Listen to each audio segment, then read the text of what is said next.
Welcome to the South Florida Saltwater Fishing Report. I'm Heath, and it's time to get into the bite.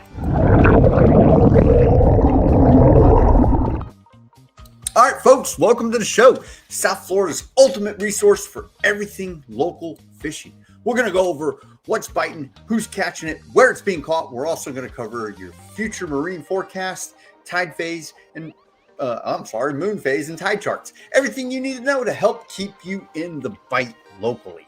Before we get into this, though, if you want to learn more about fishing, grow as an angler, just see some great and exciting offshore fishing adventures, you can start by hitting the subscribe button and joining the South Florida Saltwater Fishing family. All right, give me a second here. Let's see. Medium, something or other. All right, good to go. Okay. All right, folks, here we are. Welcome to the show. The news of the week, obviously, is Hurricane Melissa. Please pray for Jamaica, Southern Cuba, Haiti, Dominican Republic, Puerto Rico, and Bermuda. Eventually, they're facing a massive Category 5 hurricane. Winds earlier today in the range of 180 miles an hour to 185 miles an hour. Insane. This is the strongest hurricane that Jamaica has ever faced since they started keeping track of it, and it's going to be devastating. I've seen some of the videos already coming in, and it's not looking real pretty. Let's talk about our future track. Aside from the unfortunate situation that the Caribbean islands are going through right now. So what we're going to have happen with this is a cold front is going to come through Thursday and push this really fast out to sea, to what they call the hurricane graveyard. But for right now, it is sat here for several days. It's going to move very slow. And as you can see, probably starting tomorrow and Thursday, we're going to feel some more of the winds and stuff than we did. Hey, Sean, how you doing? Thanks for showing up. Let's see. Is my stuff? There you are. Yeah. Hey, you got what happened to the other nickname you were using? How did it go? Did you get out there today, by the way? Sean showing up. He is our resident jet ski offshore angler. He heads way offshore and gets into the bite. Throws mahi on there massively. Anyway, hurricane. Right, it's going to take a couple more days. The winds are going to build up. You'll probably see some. Today was like a lake out there, the calm before the storm. And hey, howdy, fisherman, how you doing, Gator Bait Matt? So yeah, a couple more days, and then towards the weekend, we're going to start calming down and getting back into nice conditions where we can go out and probably lace into some fish and get some meat on the deck. No, unfortunately, what? Car got stolen.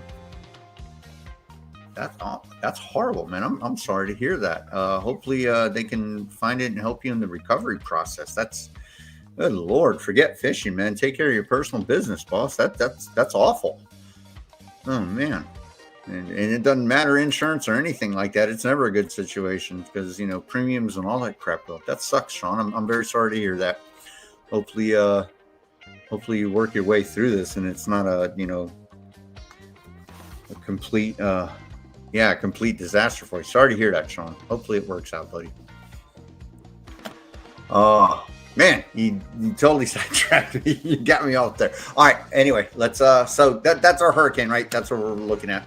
So let's go on ahead and get into some fishing, right? We're gonna start with some inshore stuff.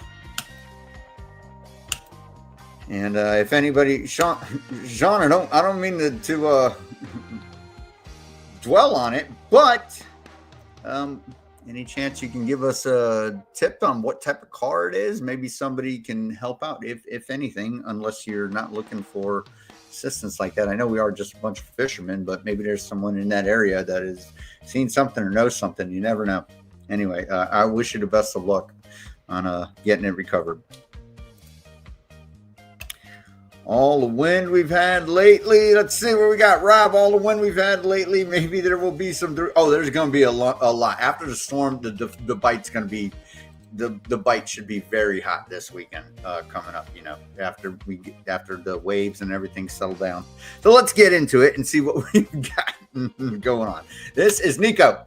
He went off. It looks like Boynton one of the Boynton piers right here, and it's tough out there. But he's got the bluefish and he's got the jacks. And as he said, he's got in his left hand, he's got jambalaya, which he did take a picture of. We had our little cook-off brag board going on too. If you feel like it, check out the report and take a look at what everybody made. You know, some seafood, some brisket, some ribs, a little bit of everything. Anyway, Nico with the catches. The bluefish, I've been seeing people catch bluefish all week long. So if you can get out there and, you know, put in the work, you can definitely go home with some dinner. You know, bluefish down here don't bother us. We don't mind them too much because they come through only once a year. And yeah, those seas definitely, right? That's some wicked stuff out there. And yeah, the guys on the jetties have been taking it like champs. All right, so there we go. Nico with the inshore bite. The bluefish again, folks. They're here. Let's see what else we got. This is Al Green. Where did he say he was getting these? I believe he said he was getting these from up north. Some stone crab claws. It is that time of year, folks. Get in and get on them. If you got your traps, remember, if you're a recreational fisherman, you can have 5 for each licensed fisherman in your family. So if you got a significant other and 2 kids and get them all licenses, that's 20 traps. You got to build them. You got to do it all on your own, but that's how it goes. All right, Tony with a nice little juvenile cobia. I wonder if that thing kept him. I mean, I would say from the looks of it, that's not really legal just yet, but you throw them back and, you know, Fish Karma will get you another one, bigger one. So, hey, nice little cobia. We're in green water there over the sand, not too deep. He ran up and snagged himself a nice little catch, nice little fight, especially it looks like it's on a spinning rod. Golden, good to go. So, cobia, right? Do we got anything else? All right, I'm going to switch off this feed right here real quick, and we're going to go. There's Pedro's brisket. If anybody's interested, came out very nice looking. And I had somebody, I can't find it now. He was posting catches of Spanish mackerel or Cero mackerel that he was getting caught catching. And you know, here we go. There it is. John, decent fish. Finally, he says this is a Cero actually, as I can see it. You know, said he went out finally without a guide, which is the best step any angler can finally. Sean update. Last seen on sunrise, headed west to Plantation. All right. Well, yeah. Good luck with that. I don't know what type of car you got, but that area is famous for stripping cars before it's even reported. That's a tough one. All right. Yes, Cero mackerel, right? So he took the boldest step any angler can do, went out without a guide, and actually got on a fish, which is great. He showed a couple of Ceros that he got. This is said 21-inch, and he also got another one. He was trolling a daisy chain, ended up with them. So, you know, hey, personally, me, Cero mackerels are one of the better mackerels to eat. I mean, they're all good to me. My least favorite of them is the Spanish mackerel, but I'm, you know me, food's food. Ceros you can keep. There's no size limit on them, but you know, hey, he was throwing them back, catching them, and pitching them back in. He caught a couple of them. Probably really happy with himself that he got on the bite. John, congratulations on getting out there, doing it by yourself.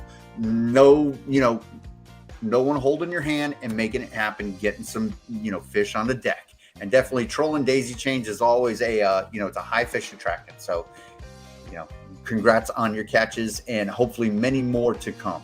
All right, back to the Monday brag board.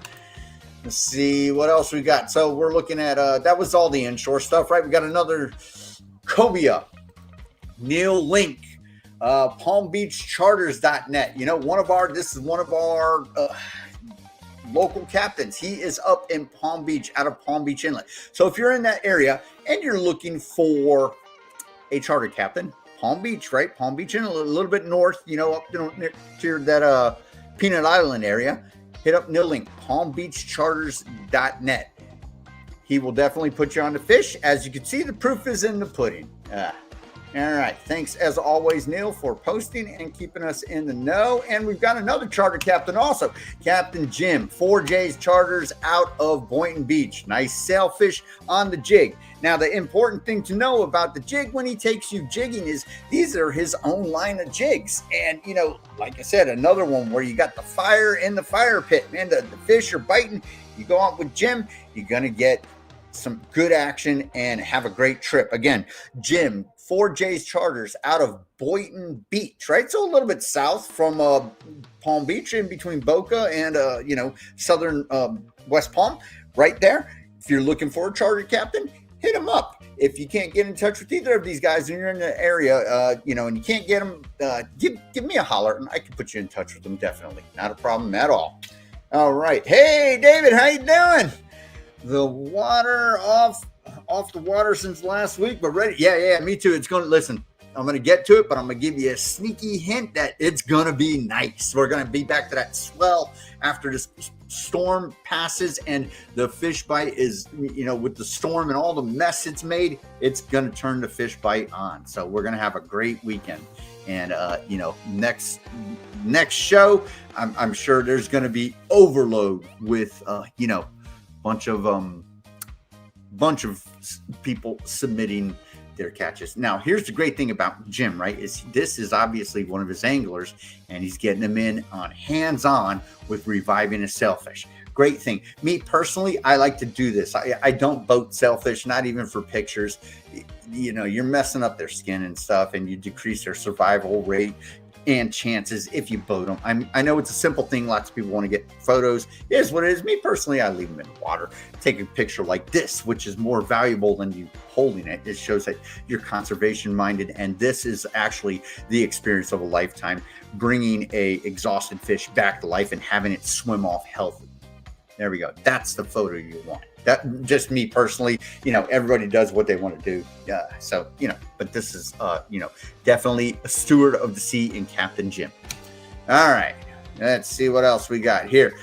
Gary headed offshore. Said he picked up the small weed patch about 250 just south of Haulover.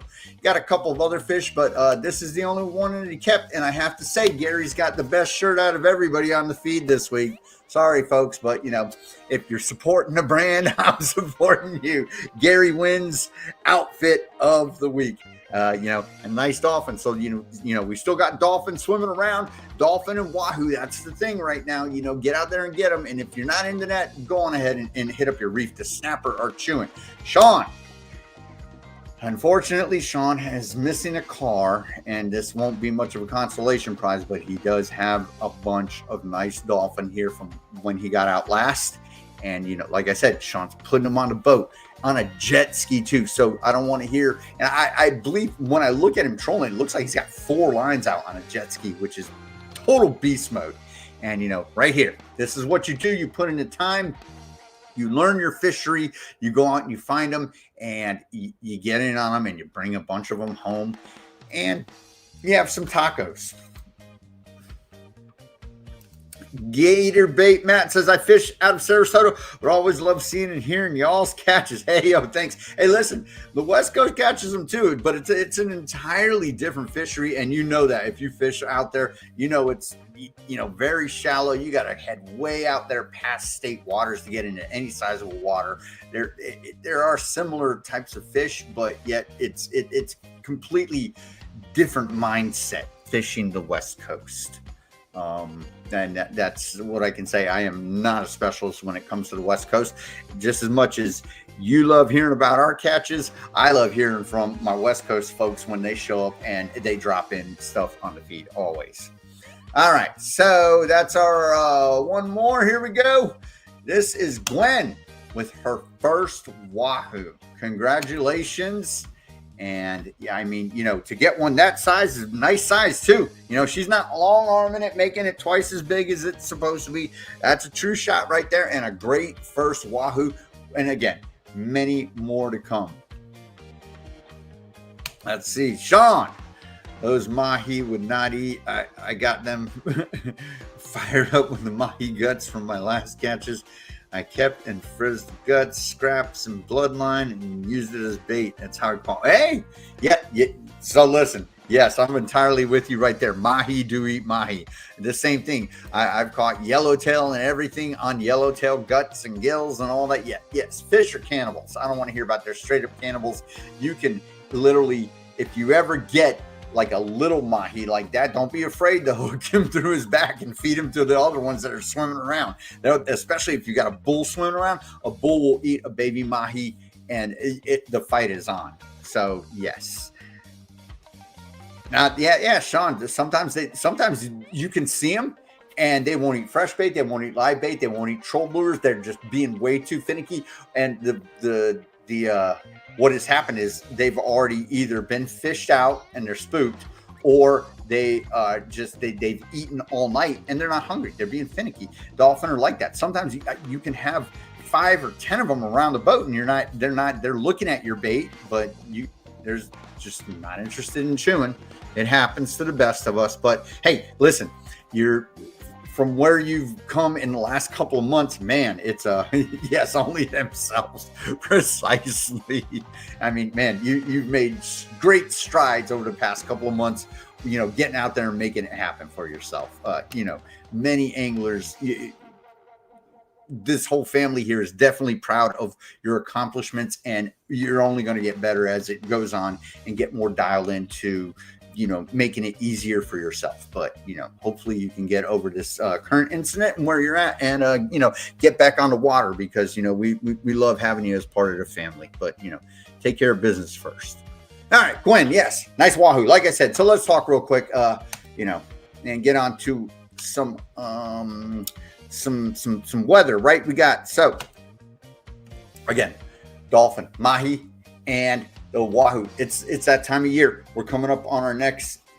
Yeah. I hope to see. I'm going to be out there Sunday, so look for me. Yell at me if I'm in your way.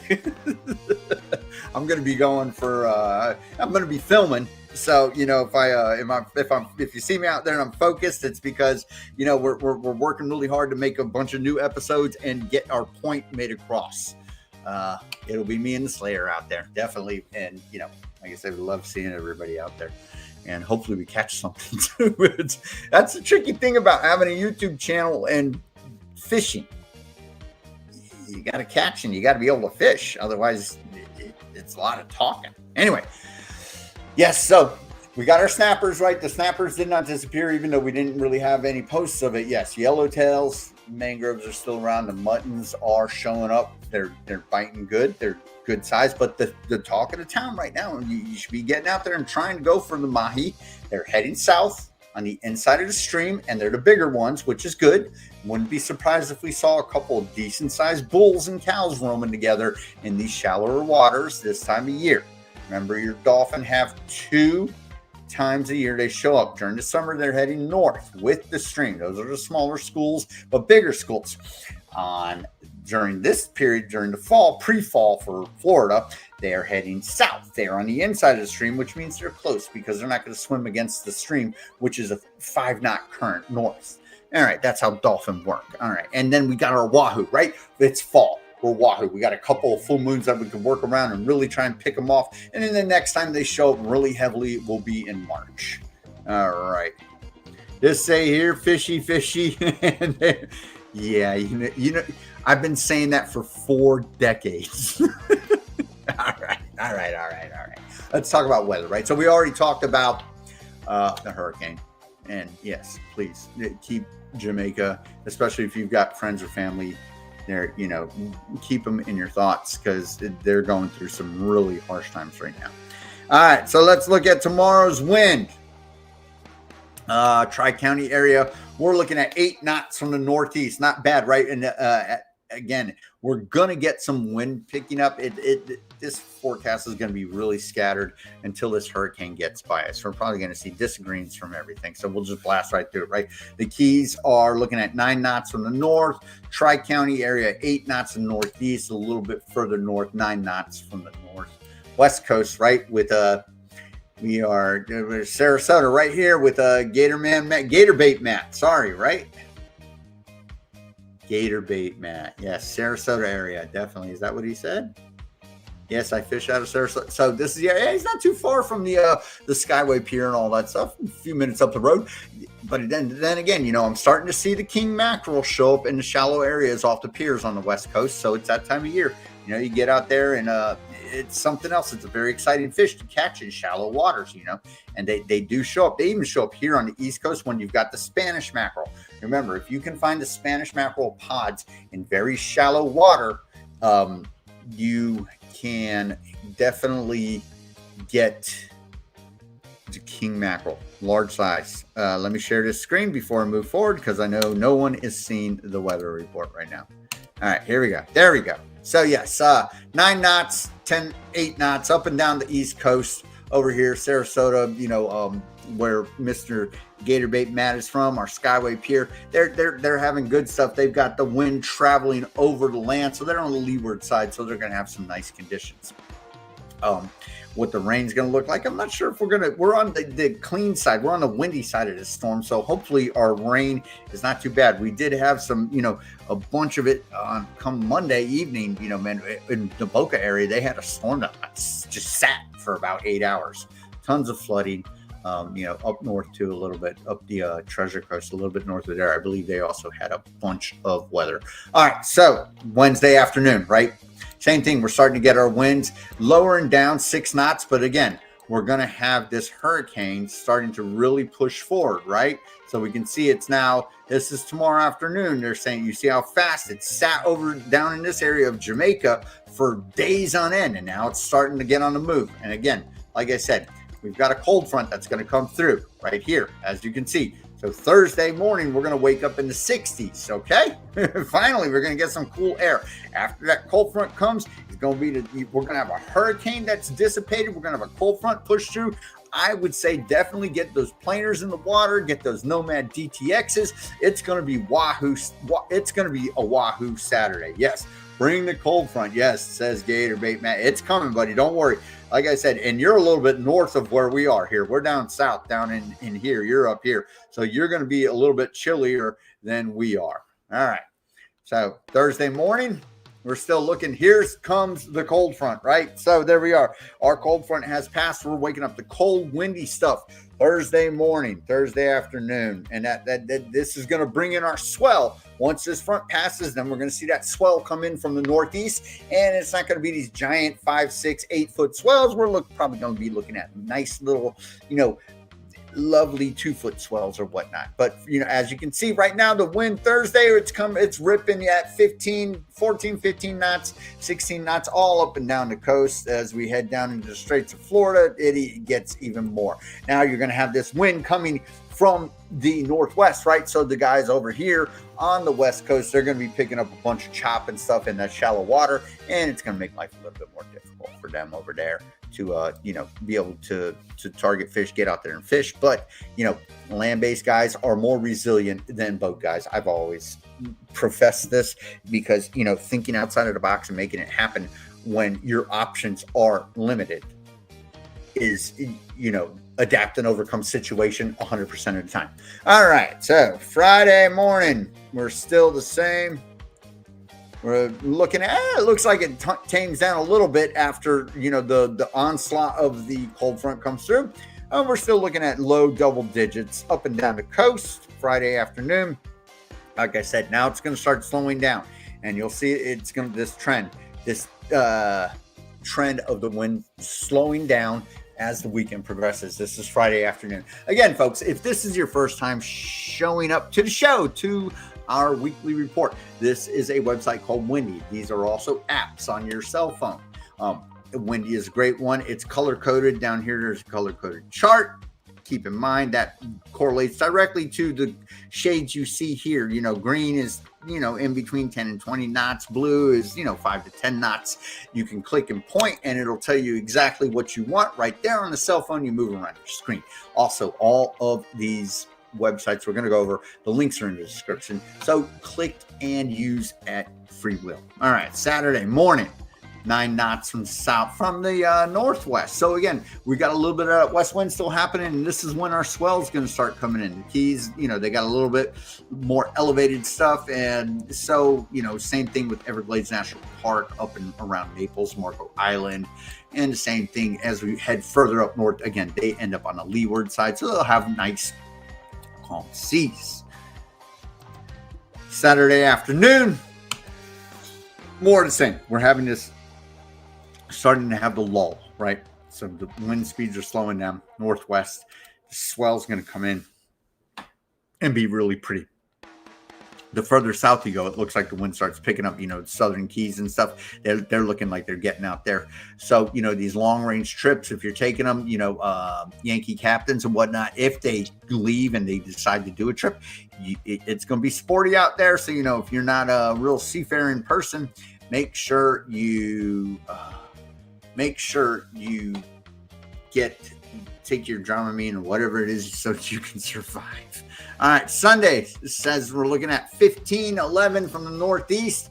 So it's going to be windy, but I know we're going to have that swell still coming after the onslaught of the cold front. Again, more Sunday afternoon, double digits everywhere is what they're calling for here. So we'll see if that sticks. Earlier today, they had called for it to be nicer on Sunday. So we'll see if it's going to turn around. And maybe Saturday will be the day. Monday, it looks like we're getting punished. And Tuesday, the same thing. So starting Sunday, again, our wind's going to pick up. And we will see what happens when it comes to wave heights. So let's look at wave heights, right? Tomorrow morning, we're looking at 5-foot waves, 7-foot second. So we've got the 7-second period is not waves that are real close. That's halfway in between a swell and not really too bad. It's not too much of a chop, but 4-foot waves are still, mighty big, to take on in any small vessel. If you got open sport fish or anything like that, you'll be fine. The Keys, they're looking at 2-foot. As we head up further up north and everything, it gets more sporty. The more we get up there. Wednesday afternoon, doesn't look like much is changing. Looks like we've got a bunch of water being pushed, obviously, from the cold front, and that's what's happening. And of course, you have Melissa right here. So we've got a lot of things, a lot of atmospheric changes going on, which are definitely going to affect what happens in the ocean, along with our second moon that we've got until 2083. All right, Thursday. Still looking at 5 foot. The further up north we go, 6 foot, 8 seconds, right? So we're heading into a swell, and the waves are going to pick up. And this, of course, we've got this is our cold front coming through, pushing all this water. As you can see, even the West Coast is looking like they're going to have some big stuff out there, getting in close into almost into state waters, right? That's big stuff in shallow waters, folks. Down in the Keys, not too bad. 4 foot, 5 seconds. So they're not looking at the swell as much as we are up in the Tri-County area. 5 to 6 foot swell. Thursday, Friday, not much has changed. 5 foot swell, 4 foot, that's 7 seconds, 6 seconds. Still looking at, somewhat of a swell, and we're waiting for the front to pass at that point. Come Friday afternoon is when we start to see the seas subsiding. 2 foot in the Keys in the afternoon, even offshore in the reefs, which is good. If you can get out to the reefs, which are about 6 to 7 miles offshore, that's where the fishing starts. And in there, inside of the reefs, the patch reefs is great fishing always, of course. But once you get inside, let's say the intercoastal, which they call, oh boy, I can't even remember it, Hawks Channel. Once you get inside of Hawks Channel, in between the islands and Hawks Channel, the fishing is horrible unless you get up into mangroves and you're doing that skinny water fishing. All right.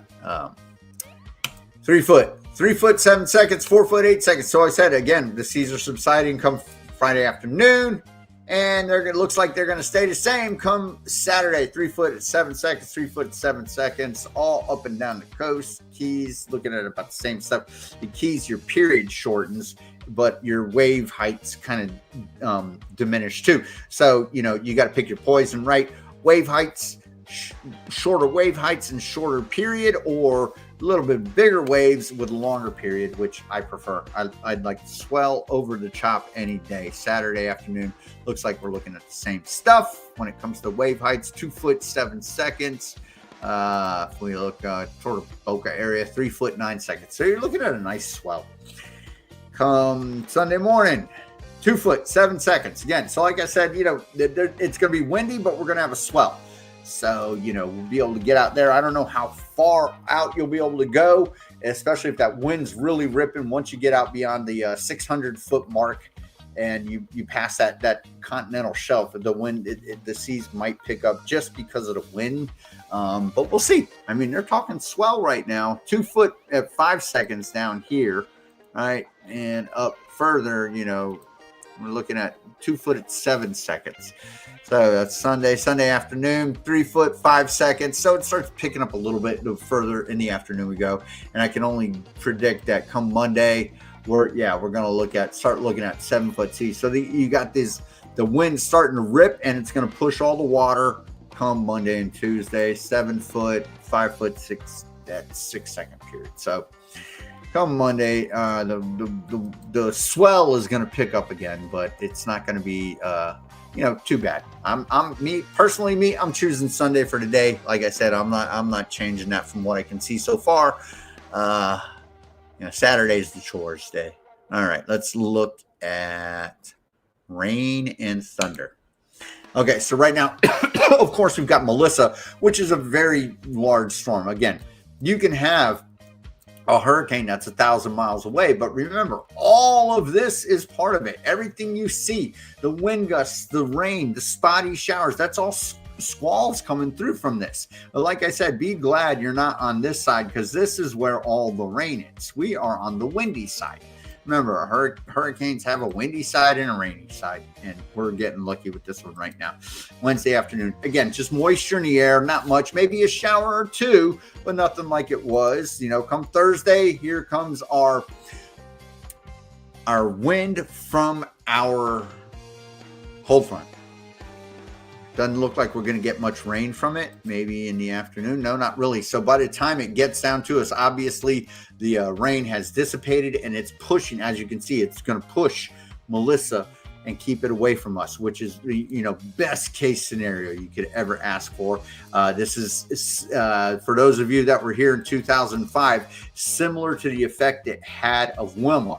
Unfortunately, Hurricane Wilma developed over here, off the Yucatan Peninsula, and started heading north, and a cold front came and pushed it straight over Florida. I mean, it was flying at almost 20 miles an hour when it came. So it was a very short storm. It was a very strong storm, but this is the same thing. These cold front is much stronger than the low pressure of a hurricane, even though a hurricane is a very naughty storm.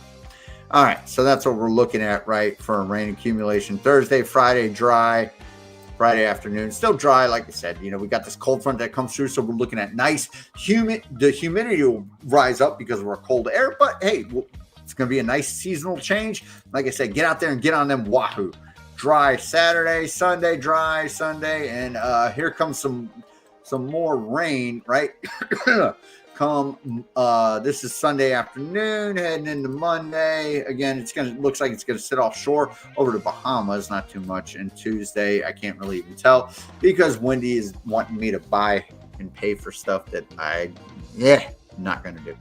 Anyway, so that's windy, folks. Let's take a look at WindFinder and keep on keeping on. This is going to be the numeric version of what we just went over. We're going to see if they share the same thought process as Wendy did, or if it's there's discrepancies. Can't say. I would imagine everyone's going to have their own thought process right now. All right. And remember, these are computer models, these are AI, these are algorithms that go over several simulated scenarios and give you basically the weighted average of what these conditions should be like. If they all speak the same, if they're all like-minded, hey, cool, that it's great. But right now we've got a lot of things happening in the atmosphere, so for them to be fairly together, it would be great. Okay, so tomorrow, right, northeast winds, right around 10 miles an hour. A little bit of gusts, not much. Cloudy, of course, because we've got Melissa.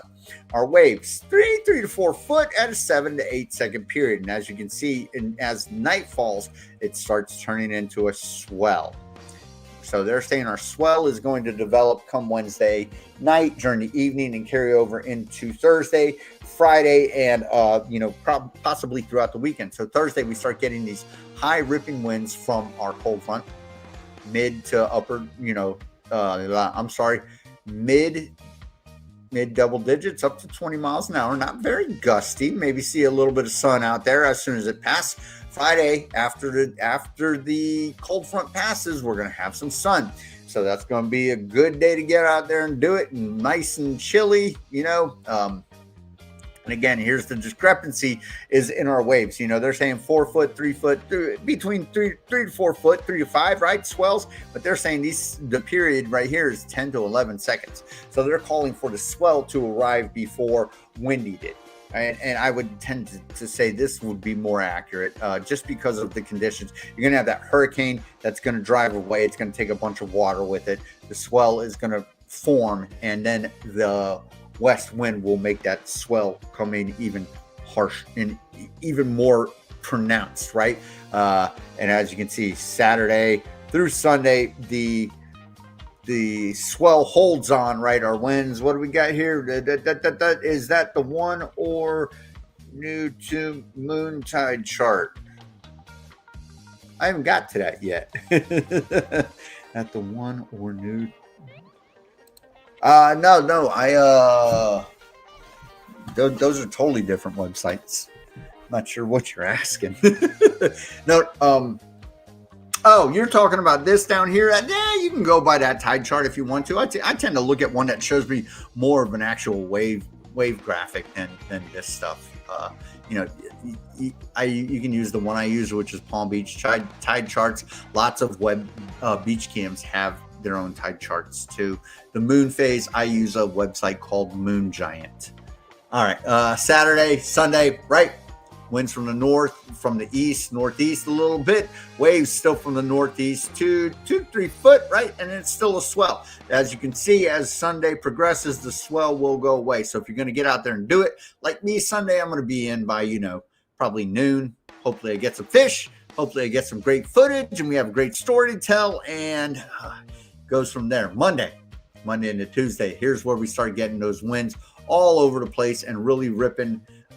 So this is completely a little bit different from what Windy had showed us. The rain looks like it's going to show up late Sunday afternoon a little bit. There will be cloudy, sunny Saturday. And then the Sunday, the clouds return partly cloudy. And then we see a little bit of rain coming in throughout the evening hours. And Monday, as the sun rises, it'll be cloudy, not much. Or seas, they're saying, 3 to 4 foot. So come next week, we're starting to have some major discrepancies where you got Windy saying 7-8 foot seas, and here they're saying 3 foot partial swell. All right, so that's that. Let's take a look at our moon phase now. This website is called moongiant.com. Again, the links are in the description if you can't find it. And moon phase, right? So our moon phase looks like it's going to be working with us come the weekend. I'm getting excited. We're going to be a couple of days before the full moon, which means wahoo, folks. Remember, we are in October, November. Take those full moons. Do not let them run with it. Get out the planers. Get out something. Get deep. Do your high-speed trolling if that's your cup of tea. But, heck, you know what I'm saying? Get out there and try and get the wahoo. Heck yeah, is definitely there. All right, so let's see. Right now we're waxing, right? So 2 different moon phases, right? Waning means we're heading towards the dark side of the moon. Waxing means we're heading towards the full moon.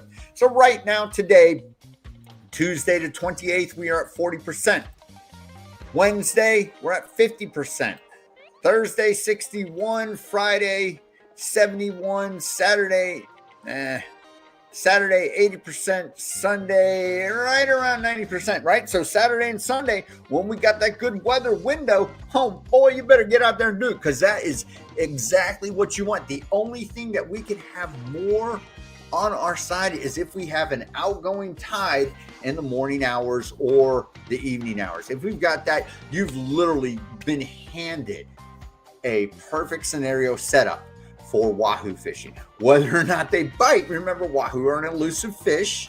You can be as dialed in as you want to be, but that doesn't mean they're going to bite. But with this moon phase right now, I'd be out there definitely. And, you know, you're going to want to be on the lookout for the zebra. All right. So that's what we're looking like. Sunday, Monday, 95, Tuesday, 99. So the mid next week, we're looking at the full moon. So if we get that and the seas decide to calm down the following week after, you'll be looking at another shot on the waning side of the full moon to go out and possibly pick off, you know, a wahoo or so, and you know, try your luck at that. Remember, wahoo fishing is, I always equate it to looking for that, going hunting for that 10-point buck. You better like heartbreak, because you know it's full of it. You can spend years hunting for wahoo, and you know, if you don't put in the time and the work, you're never going to catch them. It is what it is. All right, let's check out our tides and move forward with life, folks. Right, so again, like I said, if we got an outgoing tide, we are in there. And oh, it doesn't get any better than this, folks. Let's check it out. Wednesday, we've got an outgoing tide. So remember, folks, if you're fishing the inlets, whether you're a land-based guy fishing a jetty or you're offshore, you're fishing the watercolor change, you're jigging, you're yellowtailing, you're trolling, whatever you might be doing, drifting for mutton snappers, you have that outgoing tide. That is the only way you catch fish. If you're fishing the incoming tide, you will catch nothing.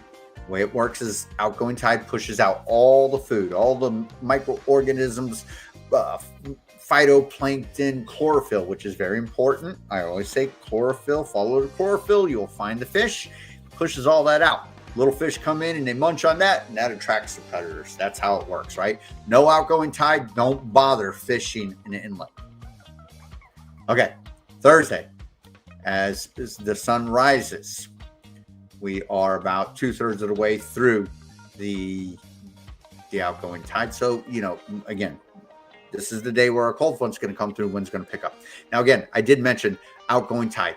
It also has to be topical to the time of day where you've got your fish doing their most, you know, pronounced feeding cycles, right? Which is obviously morning time at sunrise and sunset. So this is perfect what you're seeing here. Sunset, you've got your outgoing tide.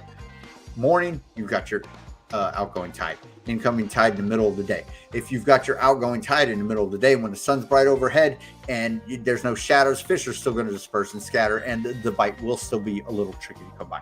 All right, Friday, we're about a little bit halfway through. Same with as dusk is falling, right? We've got a great tide cycle right here, right now. It's in our favors. We got outgoing tides at both times of the day, which are great. Saturday and Sunday, obviously, you've got that outgoing tide. You're going to be in the middle of it as day breaks. So get out there, get them planers in the water, get them nomads, get the DTX, the Rapala X-Wraps, whatever your favorites are. Get out there and, you know, try and pick you off a wahoo. We've seen some great wahoo fishing this year so far, and, you know, hopefully it sticks around and more to come, because we do have, you know, a little bit left in the fall wahoo season. So let's get out there and rip some lips, folks. All right, that's our tide charts. Okay. That about does it, man. Let's take a look and see what we got, right? So, folks, if you are in the market, before we head off, I just want to say, if you're in the market for some fishing apparel, one of those UPF 50 shirts, check out our sponsor, WindRider. They've got them, and they've got the South Florida Saltwater Fishing shirt. This is the one you saw Gary wearing, actually. Like I said, you know, I got to give up my buddies props when I see him wearing the shirt. Support the brand. WindRider is not a fly-by-night company. I've been with them. You know, they've been supporting South Florida saltwater fishing for quite a few years now. And like I said, you can't really just go and get your name on a shirt on their website without, having them have faith in you, and you work, like a symbiotic relationship. So they're great shirts. I've got several of my own.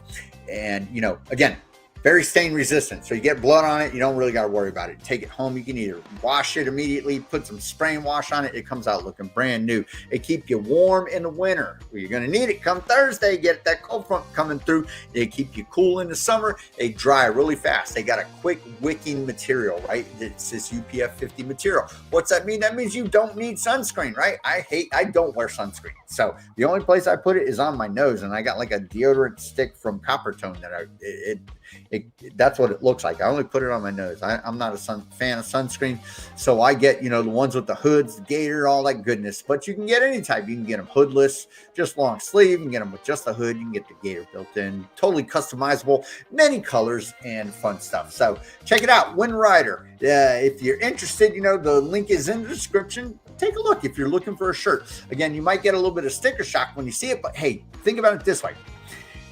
If you're looking for more name brand products, let's say Salt Life, Hook, Pelagic, any of that stuff, you're definitely paying a markup just for them to sublimate that name brand on those shirts. So just, it's just something to think about. Support the brand. We're all here to have some fun and do some South Florida saltwater fishing. All right, before we get out of here, folks, if you are on Facebook, I want to ask you to go on ahead and join the South Florida Saltwater Fishing Report. Here we are. It looks like this, right? Let me see. It looks like this, minus the date. When you run across it, South Florida Saltwater Fishing Report. There's many Facebook groups on there. You just got to make sure you run into this one. If you don't see this, you're on another group or something. This is the official report. Again, the ultimate resource if you're looking for, people that aren't lying, putting on photos that are, a couple of years back and looking to just get, clicks and likes and hugs and attention. No, this is the place where you want to come and get your solid proof of information. We are a private group. I don't want bots. No bots. We don't need anybody collecting your information. So if you want to join the group, you got to ask to join. You got to answer a couple of questions, right? What's your favorite fish? And are you going to follow the rules? The rules are simple. No screwing around. No uploading full-length videos. No soliciting. No harassing. Any of that stuff. It's at my discretion. And nobody really, nobody breaks the rules. It's great. And I support all sorts of YouTube channels, commercial fishermen alike, the charter captains. Like I said, we got Neil Link, we got Captain Jim, best of the best out of Boynton. We've got, Starlight 101 and the Hillsborough fishing fleet out there, Yankee captains, everybody, anyone who wants to always, drop a line and say hi and show us what's going on. We definitely appreciate it. And again, this Facebook page is what directly runs this show that we have every Tuesday night. So the more information we get from our local crowd, hey, the better. And the more fun and exciting the show is. Every Monday, we put up a little brag board post. You can post your comment there, and if you put something on there, or you put it directly on the group page, you're guaranteed to be showcased in the show. Also this week we had a little bit of a food thing. We knew the weather was going to be crap, so we said, hey, what do people cook? Everybody's up there, putting on seafood. We got brisket, we got ribs. I mean, man, we got a little bit of everything. I loved it. I was thinking to myself, hey, all of a sudden maybe this is more of a barbecue thing than a fishing thing. Anyway, that's what happened, right, folks? So again, South Florida Saltwater Fishing Report. If you're on Facebook, ask to join. It's very simple. We are a great family group. We'd love to have you. All right, that about does it for this episode, folks. Until next Tuesday, like I said, we're looking at a great weekend. Get out there, get on that bite, get some blood on them necks, and get some meat on them grills. All right, till next Tuesday, folks. South Florida Saltwater Fishing. Going wherever the cool wind takes us.